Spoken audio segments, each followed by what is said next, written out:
My name is Melissa. I'm definitely a compulsive overeater. So I have the privilege of weighing and measuring 3 meals a day from our gray sheet. I write them down, I commit them to my sponsor or someone with 90 days. I do not eat no matter what, and abstinence is by far the most important thing in my life. And I put it first. And yay. Um, and I've been doing that since October 10th of 1995, just to say that it is possible because I thought I was just an eating machine that could never, ever, ever, ever stop. So it's a miracle. It never stops being a miracle. I do today, 28 plus years later, exactly what I did, Um, pray on my knees in the morning. I do my prayer and meditation right away. I rise, pee, meditate. I make my food, call my food, pack my food. I have like 10 sponsees at all times. I've worked a million times through the steps. I still do it. I have the same sponsor who recently had a stroke, so now I have a different sponsor for now, but she's recovering. Anyway, just to tell you what it was like. And I do want to say, one, no matter what that's happening, 6 days ago, I found out that my otherwise very healthy 80-year-old mom, 84-year-old mom, who was working full time until a year ago, she called all us three kids over and said, well, I have 2 months to live. I have like three kinds of cancer. So have fun with that. Anyway, I'm just joking about it because, I'm still in shock. But anyway, it's just going to be another no matter what between meals. And the reason I'm telling you that to start is that I didn't plan to be sitting in my car here, but I have to, after I qualify, I have to go off camera. If you need to kick me out because of that, I don't know what you're on camera, but I have to drive over there to her because I had sort of a 2:30 appointment with her. But anyway, okay, but we're gonna go back. We're gonna go back. I just think I was born a compulsive overeater. I mean, I don't remember a time when I didn't want more, more, more, and of anything. My mom was telling stories. We were recording her the other day. We were all sitting around her and we said, tell us every story you can while you're still alive, And we had a lot of fun actually, but she said, Melissa, you were the best eater. You just would eat anything from an early age. Any crazy, like things no kids will eat. So I thought, yep, there's that again. Um, but I ate everything, but of course, sweets and carbohydrates were the preferred. Um, I So from the time I was made aware that this was uncool to be fat, and I love my mother, we have healed all this, but she would not accept, she had this fat phobia. Her mom did the same thing to her. Like, I have another friend in here that always says it was a mortal sin to be fat in my household, and that's what it was. I could do anything. I could get my ears pierced whenever I wanted. We didn't have strict rules about anything, but do not be fat. So, and of course, that was the one thing I couldn't do. I'm like, you're asking me to do the one thing I can't do is to not eat. Also, she is a very controlled human, 125 her whole life on the scale every month, the same at the doctor, she can have one of something like I cannot clearly. So, being that I knew I was different, and food was the only sense of ease and comfort. I was really, really shy and uncomfortable in my skin.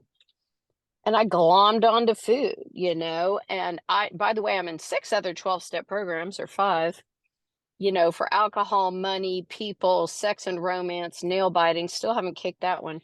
But anyway, so there was a lot wrong with me, but always the beginning, middle, and an end was the eating. I did that with every other addiction going on. Um, so when I was made aware of it at age 10 that I was chubby, I didn't know there was anything wrong with the way I ate, except that I would see reactions from other people like, oh my God, you just ate 5 of those. And I'd be like, so I only stopped because there weren't more, I didn't have an off switch. I didn't see anything wrong with it. But again, when my mom started disapproving of the way I looked and the diet started probably at age 10 up until I found Gray Sheet. I got on the Gray Sheet, by the way, at age 27. So I'm 55 now, about to be 56. So from age 10 until that time, it was one big sort of battle of how to, I thought food was my best friend, but then it was my enemy. And I didn't understand that it was the food that was making me fat. Like, I mean, I did on one hand, but it didn't seem possible to stop eating the food. So the reason that I at my highest, I was probably 40 pounds heavier than now. As a, I'm short, I'm 5'1" and some change, and 105 pounds. That's what I kind of land on here these days. However, add 40 pounds onto someone 5'1", it's quite a lot. And I was a little round apple with skinny legs. Anyway, so it made a huge difference, but I was always swinging up and down. But the reason I wasn't bigger is because I exercised out of control too. That is the only reason. And I thought damage control is all I can do. So I would take laxatives. I did not know how to make myself self-induce vomit. Thank God. I tried. I took Epicac, that syrup that you give kids. It was the worst experience because it was not only the projectile sickness, it was waiting for it. It was terrible. But anyway, I did all the other, I did water pills, I did speed, and I was just, if I wasn't binging or trying to get the food, I was trying to work it off. I don't know how I got anything done. I mean, somehow I got through school. Well, the one light of my life was I was a competitive piano player and theater. I played the fat funny character. I learned to be a character actress, and make people laugh because I thought, well, that way I'll have some self-esteem, worth. I can entertain people. So that kind of kept me alive and above ground, especially when I was hardcore into drugs, alcohol, and food and everything else. So let us fast forward. It was just terrible. I mean, I was not a grazer. I was a hang on for a period of hours or till night and then just binge my brains out. I got fired from babysitting jobs for eating out their house. It was just like, I didn't understand how people didn't want to eat every minute of the day. I really thought they were just morally better or had control. I thought everyone wanted to eat like I did, but they just weren't. Anyway, let's kind of skip ahead. So I get to years and years later. First, I moved to New York City. I get sober for a couple of years. Well, first I was in regular OA for 2 or 3 years before I found Gray Sheet. But in that somewhere, I was like, what? I appreciate that we have the same disease and they're saying it's not my fault, but where's the food? Where's the recovery? What do I exactly do with food? Oh, that's between you and God. So I felt like for me, I got the message that there was a moral issue, that if I just read the big book enough, I would not want to binge. That was the message. It was kind of like, well, you must not be working your steps. Well, guess what? I wasn't working step one, that's for sure, because I didn't know that the foods I was eating was setting me up, right? So I get sober for a couple of years. I love that there was a definition of sobriety. But then I stopped going to OA. Somehow I found Gray Sheet in whatever, 10/10/95. Actually before then, but I had a day one after 5 months for a 3.9. It was supposed to be 4.0. Something got messed up on my scale, and I learned, if in doubt, check it out. If in doubt, leave it out. If you make a call, you never have to go back to day one. Just stop what you're doing and say food emergency. So I never did that again. So 10/10/95. And I will say that even though it was terrifying, I'm in New York City and I finally feel awake. They say when you're a Gray Sheet abstinent person, suddenly you have toothpicks holding your eyes open. There's nowhere to hide. There's I can't get ease and comfort from alcohol or food. And yet I remember feeling I grabbed some woman in the meeting at Greenwich House, probably my lovely friend on here was there. Uh, anyway, I grabbed somebody and I said, okay. And I had a scale, I think, just one of those, Weight Watcher scales. 10 Oh, minutes gone. Sorry, 10 minutes gone, 5 minutes remaining. thank you, thank you, thank you. Anyway, and I committed some horrible meal. It was like iceberg this, two of the cluck clucks, a can of vegetable. I mean, and some like a meal that I would never again. And yet I was so relieved. There was a beginning, a middle, and an end. I felt full. I didn't want to keep eating. The relief I felt.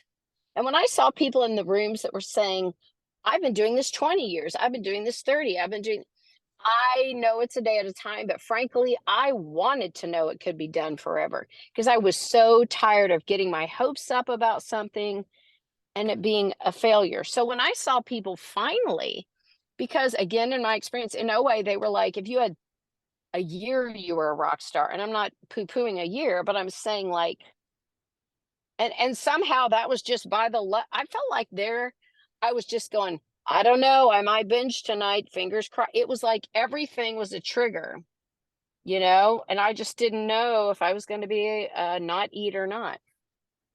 So when I came here and you all said, weigh and measure, you're not putting foods in your body anymore. And I have of course read the doctor's opinion for years in AA, and I got it with the food. I thought, of course that's it. Of course that's it. I just can't put those foods in my body. Now, how do I do that and live a life? So again, this was 95, right? I go on tour. Well, I went to every meeting that was, in person, um, all over town.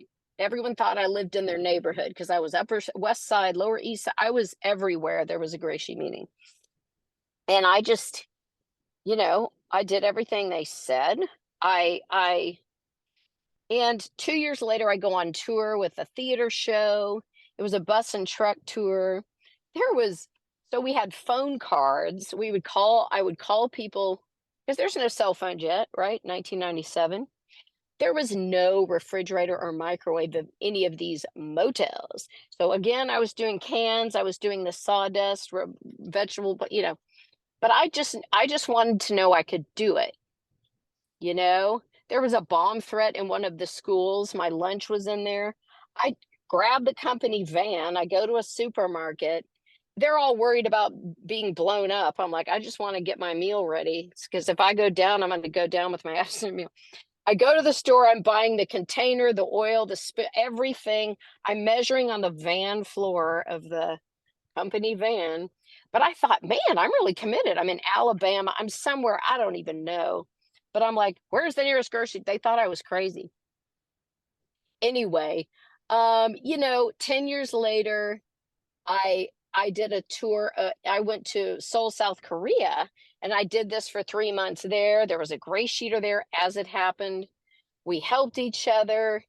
Um, and the thing about GreySheet for me is that I'm a very dyed-in-the-wool people pleaser caretaker. But when you have to hold up a scale and fight for your GreySheet abstinence, and I've learned to say, look, can you take this? How manly, whether it's someone I was dating, um, I'm willing, if anything or anybody gets in the way, out they go. It's just, and for some reason, that was my attitude from the beginning. I think I felt so good to finally have myself back, to have a shred of self-esteem because I did what I said I was going to do with food. I kept diaries since the fourth grade. It was all about food and dieting, and I screwed up again today. There might have been one day in those diaries where it said, good day. Only binged once. I mean, this was my life. It was so all consuming that I thought I will do anything to protect this. 1 minute And remaining. thank you. So I moved back to Dallas. I started a community here. I got married in abstinence. I had backup under my table. I don't even take a chance at my own wedding. I'm always fully backed up. I never believe anyone that says, oh yeah, I'm making it the way you can have it. Don't ever believe them. Don't ever believe them. At the last minute, say, well, I did throw some alcohol in it. Well, just come fully backed up. And if they end up, they don't mean to, they just, whatever. I was at a GreySheeters wedding. They ran out of food. I gave the bride my backup. When everyone laughed at me, oh, you're bringing backup to a GreySheet wedding? That's stupid. And then they needed my backup too, and I was tempted not to give it to them. Ha! But I did because I'm a nice person. Anyway, so I got divorced after 11 years, stayed abstinent. I had two more, see, this is why I'm in Al-Anon now. I had two more relationships for a couple of years that were good, but they were people in still their addictions of alcohol and whatnot. So then I learned, well, Melissa, you can't fix and save people. You just can't. It's not your job. It never was. So now I've been with a man for 3 years who is 19 years sober in alcoholics. Why not get a sober alcoholic? Anyway, Sorry, my thank you, time. I'll end with this. There was a no matter what 15 years ago where my dad, my grandmother, and my brother-in-law at the time all died in a month. It did not occur to me to eat. My current sponsor had a stroke. So I'm feeling abandoned by my mother's. I'm kidding. And my mother is, as I said, not long for the world, but she has been so supportive. Our relationship is dynamite. We have nothing, all of my siblings, my family, these programs, staying abstinent is the number one thing, and everything falls into place around it. If you put this first, I've never woken up saying, abstinent again. Gosh, I hate it when I wake up abstinent, right? You never regret it. But I sure did when I would binge before. So I love this program. And thank you for asking me to share, Laura. And again, thank you all.